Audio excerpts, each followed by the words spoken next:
Welcome to our channel. Today, we'll show you how to activate Amazon Music on your Echo device. Quick, easy, and step-by-step. Let's get started. Step 1. Open the Amazon Alexa app on your smartphone or tablet and make sure your Echo device is connected and online. Step 2. Tap More at the bottom right, then select Settings, Music and Podcasts. Step 3. Tap Link New Service and choose Amazon Music from the list. Step 4.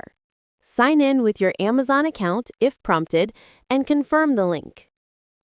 Once linked, you can say, "Alexa, play my playlist on Amazon Music." Step 6.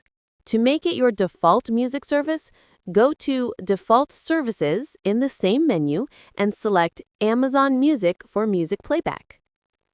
That's it. Your Echo is now ready to stream directly from Amazon Music.